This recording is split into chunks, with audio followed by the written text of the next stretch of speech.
In the name of the Father, and of the Son, and of the Holy Spirit. Amen. Glory to Jesus Christ. If it's your custom, please sit.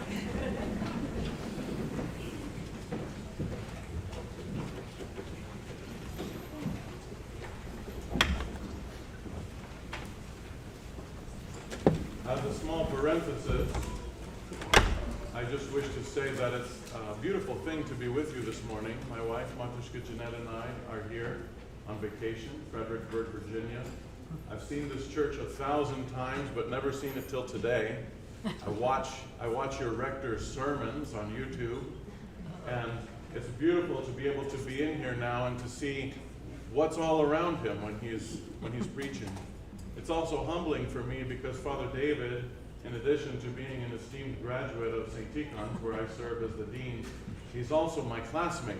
We studied the doctoral program together, and I must say that I'm humbled because he is by far among our class, and I know among all the many brethren, is by far one of the most eloquent and zealous preachers of our church. And so for me to be asked to preach in his stead today, it is truly humbling for me. And anyway, there we go. End parenthesis. Fishing and fish have been a part of my life since my earliest memories. My father, to this very day, it seems like every 3 or 4 months there's a new exploit about what fish tank he's got. Fresh water for a while, salt water for a while, started small with the 10-gallon tank. In fact, if you ever come to visit us at St. Tikhon's and you stay in the Wasilko room, named for Protodeacon and Matushka Wasilko, there's an oak desk type thing on the side of the bedstand, and it still has the stain on the top from the 10-gallon tank that was there when I was a child. Fishing from the youngest of my days was prominent, especially on vacation. I grew up here in Woodbridge, Virginia, and we often drove to either Florida on the Gulf Coast, where we fished on every single vacation, or later we began to go to Hilton Head, South Carolina, and basically, if there were not waves for surfing, I would spend the rest of my time fishing.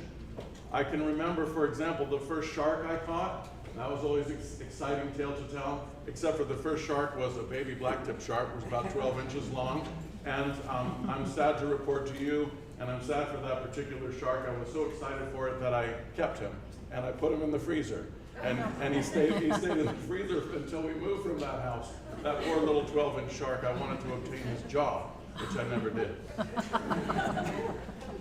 I remember also the time when on the Gulf Coast of Florida in came the red tide. The red tide is a tragic algae bloom that occurs. I don't know exactly what the circumstances are, some combination of water temperature, air temperature, season, and so forth, but this thin layer of red algae builds up on the surface of the water, whether the Gulf of Mexico, it also happens in the Atlantic Ocean. And what happens is that thin layer, it blocks the oxygen for the fish, and there's a massive kill. And so I recall walking on the shores of the Gulf of Mexico, just thousands of fish dead everywhere. And they would bury those fish in the sand because how else could you get rid of thousands and thousands of dead fish on the shore? And I also remember, you seem to remember the strange tragedies and the illnesses and so forth, my father stepping on a piece of sand which had a protruding bone from the pectoral fins of a catfish, which are barbed, and it went into his foot, and we had to have a whole deal about all that. I remember as a young man in my 20s, getting ready to be married, fishing one evening and catching a substantial shark, the kind of shark that clears the beach. Everybody comes out of the water when you start shouting, "Shark, shark," and we brought in a nice sized shark like this. I have fish tales that I could tell you from now until you would stop listening. My wife would stop listening first. I remember the first fish tank I had. I remember getting neon tetras. They're these little fish that cost almost nothing because they're actually almost no fish. They're these tiny little glow-in-the-dark things. And I remember them specifically because I learned a big lesson with those neon tetras. They're jumpers. You gotta have a lid on the top of that aquarium, otherwise they jump out, and mine jumped out. I remember the guppies that were born in the 5th grade when I had guppies, which have beautiful fan tails of multicolors. And one thing that was enjoyable about those guppies was that they lay their eggs and they bore young, and so we had baby guppies in the tank. Such exciting memories as a kid. I remember in the 9th grade riding my bike from where we lived in the suburbs of Lake Ridge, Virginia, down Old Bridge Road, which was the, I guess, original road that terminates at what was Lowe's in those days. I don't know what it is now, but right at the foot of 95. And my friend Patrick McGarry and I rode our bikes down into Occoquan with our fishing poles all the way on that road. Can't imagine what that would be like today. You probably wouldn't make it 100 yards. And trying to catch big bass in the Potomac River. He caught many, I caught 0. Fishing is such a huge part of my life. When I come to Fredericksburg, my parents-in-law live on a beautiful lake, and I say, hello Chipa, hello Mimi, and get the rod and go straight to the water. I can remember where the first bass was when I caught it in that lake. I can remember seeing his shadow come up to the water and biting on that hook after I had fished for years with no success, and finally had the humility to ask somebody locally, what do you use to catch fish in this lake? Remember all of those amazing experiences which continue up to this present day and morning, when just before getting in the car to drive 1 hour and 9 minutes to be with you, I threw a wacky worm into the water just to see if that big bass was over there, and he wasn't. Today, brothers and sisters, you and I are called through the first call to become fishers of men. And it's immediate. In today's gospel lesson, we have 2. One is appointed for the day. One is appointed for the Feast of All Saints of North America. The one we read for the Feast of All Saints of North America, short little verses, 3, 4, 5 verses. In those verses, 2 times it says, immediately. Immediately they followed him. Immediately they left their nets and followed Jesus. When he said, today I will make you fishers of men. That's your call and it's mine. As a fisherman, as I've learned to become a fisherman over many, many years, you have to think about a lot of things. What's the right size rod that you need? You don't need something 1 inch thick with a great big reel on it and 60-pound test line. 60-pound test line is something that could practically hold a cinder block on it if you were fighting against it, if you're just trying to catch a tiny little fish like this.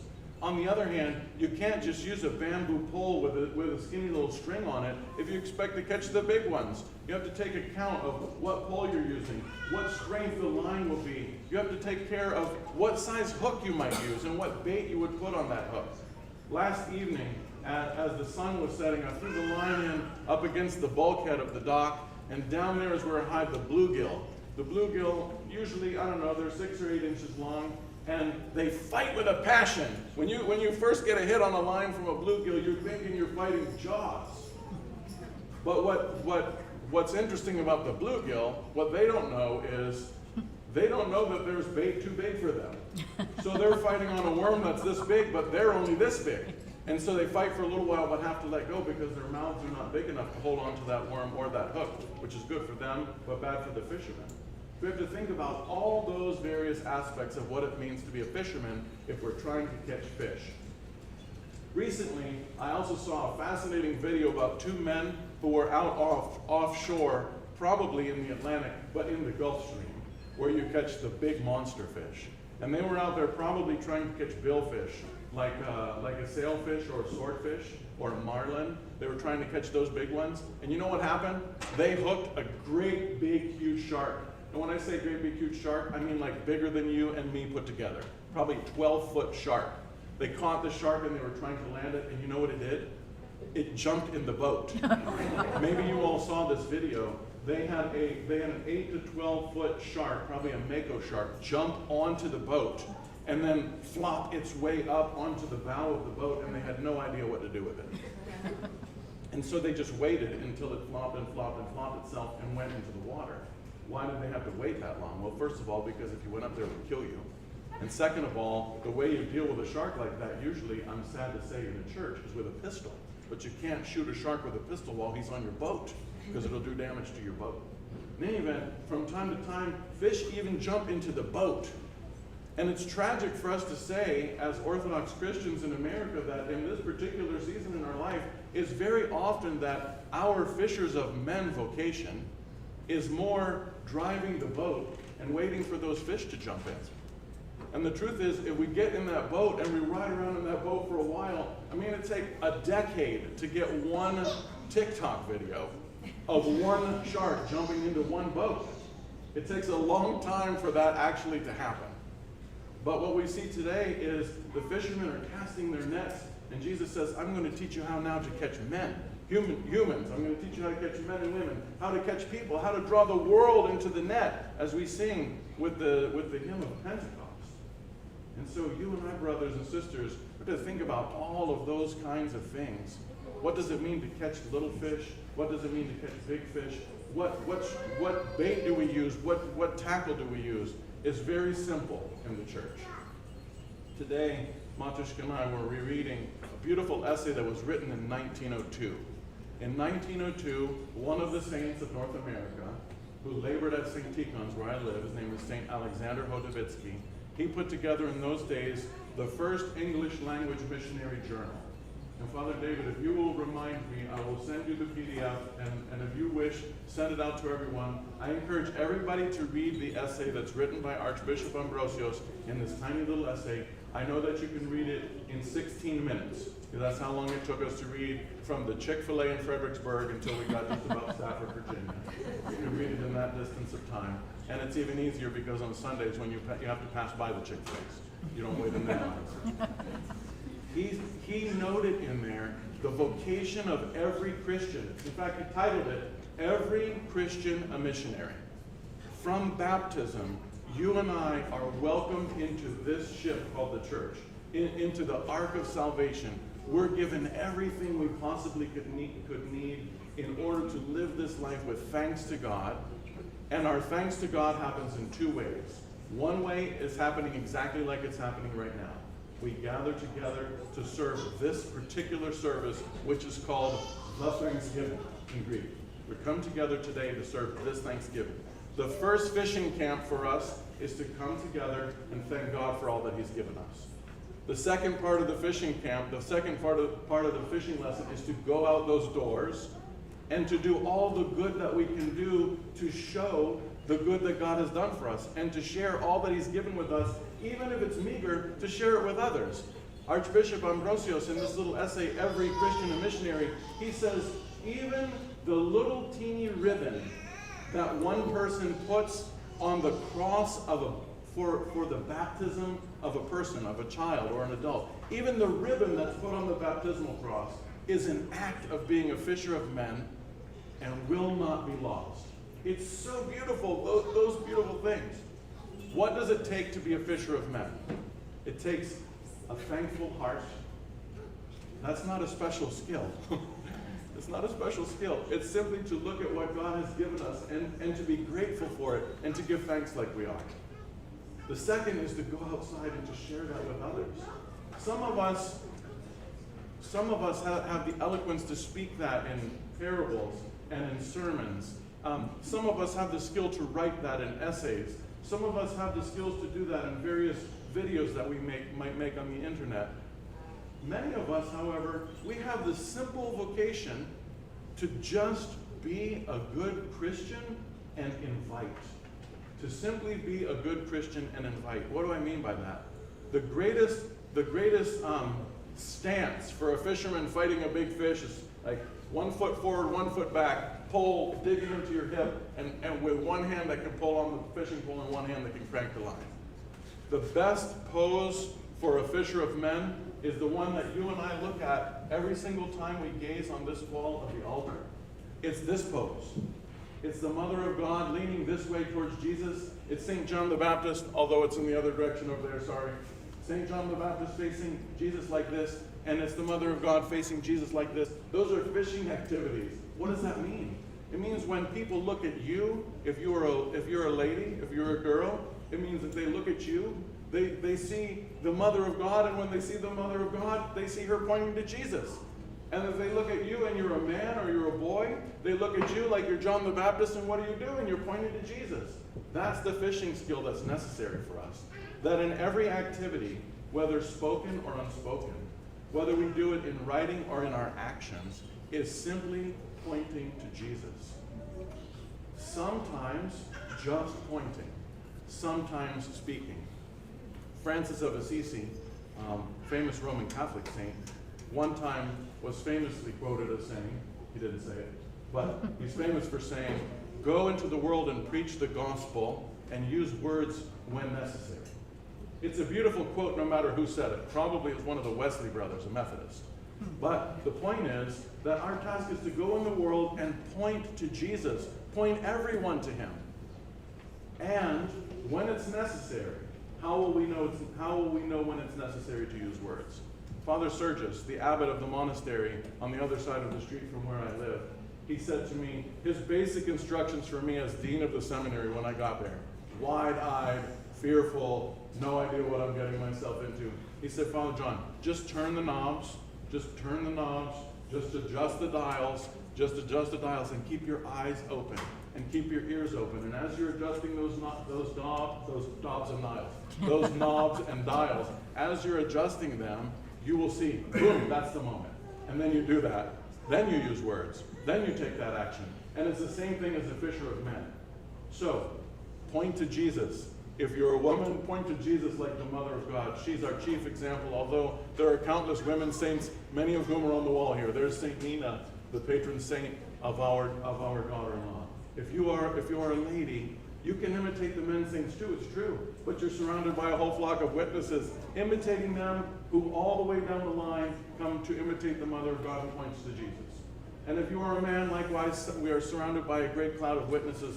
All the saints of the world whom we celebrated last week, the saints of North America whom we commemorate today, look at them and watch them point to the next one who points to the next one who points to John the Baptist who points to Jesus. And all our task is to join in that line. And while we're turning the dials, waiting for the moment, for that man or woman in the office, for that boy or girl who's your classmate or your neighbor, waiting for one moment to say, I know who can help, and I know how he can help. And that's when we say the words.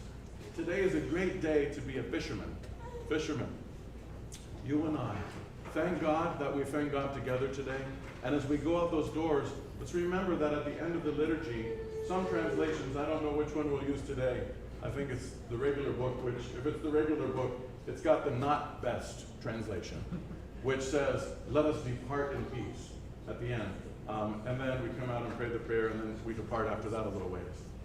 It's actually much better to say, and it was the name of the journal of Archbishop Anastasios, who wrote an incredible missionary journal in the 80s before he became the Archbishop of Albania. It says, let us go forth in peace. Departing in peace, it's like, it's over for the day, we can go back to the way it was, and next week we'll come back and depart in peace again. But going forth in peace, which is what is written, it's indicative of our mission, brothers and sisters. What's happening in the world around us, we got fish dead on all the beaches. We got red tide all over the place. I forgot to tell you about the one tragedy of my childhood. When we would go on vacation, what would you do if you're going to leave your house for 2 weeks, but you had a tank full of fish? You had to feed them somehow. So we go to the fish store and you get these little, I don't even know what they are, honestly, but they look like little clumps of chalk. And you drop them in there, and the little fish would feed off of those things for some time. You got to feed the fish also. Here at the lake, you have two questions when you're fishing. One is, are you going to keep it, or are you going to throw it back, or are you going to eat it? Well, here's the difference between fishing in the lake and being a fisher of men. In the lake, I have the option. I can be a sport fisherman. I want to catch that big fish, and I'm going to keep throwing them back so I can catch them again next year to be even bigger. I saw that catfish yesterday. He's twice as big as he was last year. Throw him back, catch him again. Another one is to catch them to eat them. For most of us, dare I say all of us in the room, it's not necessary for us to catch those fish in order to eat them. Because other people have caught them in massive quantities, and on a small little styrofoam tray for much less money than it costs you or me to catch a fish, we can buy a fish. But in the church, it's just a little bit different, brothers and sisters, because the fish in the water are trapped under a layer of red film that is choking the life out of them. and they need food and oxygen. And guess what? Jesus is the supreme giver of food and oxygen. We're here to get it today. And we're going out the door with plenty of food and plenty of oxygen. So we go out in the world, we go forth in peace to fight the good fight, to fight the fish fight, not to wait for the fish to jump in the boat. They don't hardly have enough oxygen or food to jump into the boat, but to go out and to give them in abundance what we likewise have received freely. Amen. Amen.